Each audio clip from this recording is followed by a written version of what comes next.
Legal, então antes da gente começar, você precisa preparar aí o seu ambiente de trabalho, né?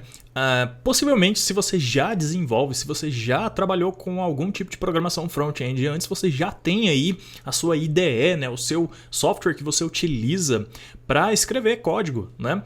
No nosso caso aqui, a gente vai usar o VS Code, tá? Se você quiser usar algum outro diferente do que você usa, tudo bem, tranquilo. Eu recomendo que você use nesse curso aqui o VS Code, porque mais pra frente a gente vai entrar no SAS e a gente vai instalar uma extension do SAS que ela interpreta e compila os códigos de SAS de um jeito muito fácil pra gente, tá? Então eu não vou instalar o SAS do jeito, entre aspas, antigo, que teria que instalar o Ruby no computador e aí usar linha de comando para rodar o SAS. Eu não vou fazer desse jeito aqui nesse curso, porque a gente já tá num momento que existem métodos mais fáceis de se fazer isso e usar a extension do VS Code, né, o Live SAS Compiler, é o jeito que eu escolhi para fazer nesse curso. Então, por isso que eu recomendo você seguir aqui no curso usando o VS Code também, mesmo que você já tenha outra IDE aí. Se você lá no futuro, na hora que chegar na etapa de SAS, você quiser usar o seu software aí de escrever código, Sublime, NetBeans, qualquer um que você tenha aí que seja da sua preferência, que você já utilize, tudo bem. Mas aí tenha em mente que eu não vou cobrir aqui na aula como instalar o SAS para essas outras IDEs, para esses outros softwares, belezinha? Então é isso. Primeira coisa é instalar aqui o VS Code, né, o Visual Studio Code. Então se você não tem instalado, se você não sabe, se você usava outro, você tem que vir aqui em code.visualstudio.com. O Visual Studio Code é da Microsoft e no momento em que eu gravo esse vídeo, ele está na versão 1.46, beleza? Então, faz o download aí, seja para Mac, ou para Windows, ou para Linux, se você utilizar Linux, e a gente vai usar o VS Code, beleza? Faz o download, instala e não precisa fazer mais nada por enquanto, só isso mesmo, só instalar o VS Code cru, beleza? A próxima coisa que você vai ter que fazer, e eu também vou fazer aqui porque eu não tenho instalado nessa máquina, nesse usuário aqui meu que eu estou usando para gravar os cursos, é fazer o download do Node.js, tá? Eu ia deixar para falar para você fazer isso na hora que a gente chegasse na etapa de JavaScript, mas bora fazer isso já logo de cara, né? Deixa tudo prontinho para quando chegar a hora já tá pronto, não precisa preocupar e a gente entra direto no conteúdo, beleza? Então é isso. Bora instalar o Node, tá? Depois que você instalar o VS Code, tal. O VS Code é muito simples, é um installer, você vai fazer o download dele, baixar, instalar, e no Mac tem um procedimento, no Windows tem outro, mas basicamente aquela coisa next, install e pronto, né?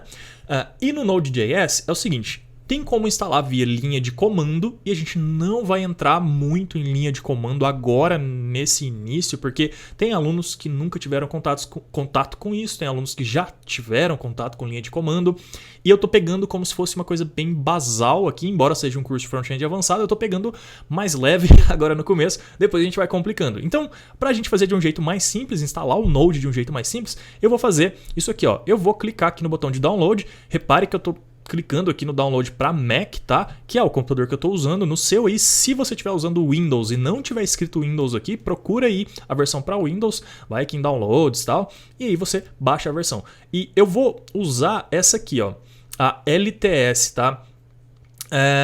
Eu esqueci o que significa essa sigla, mas ela é a versão estável, tá? Eu não tô lembrando agora de cabeça o significado da sigla, mas é a versão estável, é a versão mais recomendada e geralmente essa versão aqui, tá?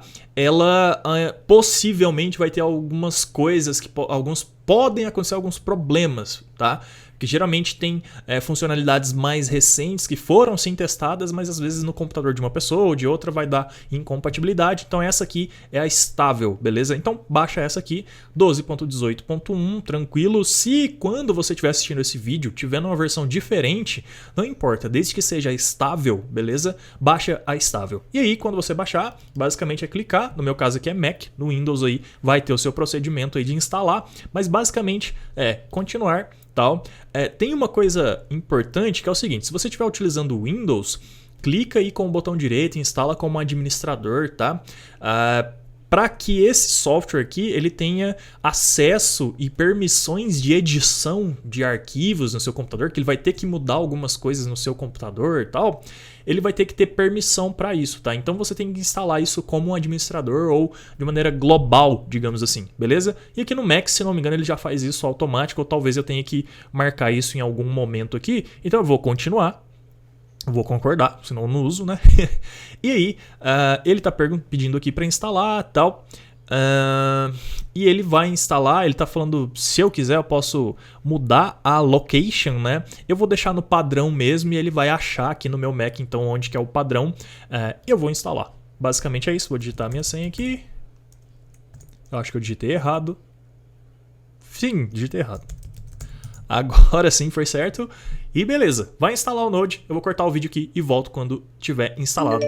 Olha só, nem precisou cortar, foi muito rápido. Legal, concluiu aqui, agora eu só vou então fechar, né? Tá pronto. E aí a partir da próxima aula então, a gente começa a entrar nesse novo mundo aqui de coisas, né? De front-end design avançado, belezinha? Então é isso, valeu, te vejo na próxima aula.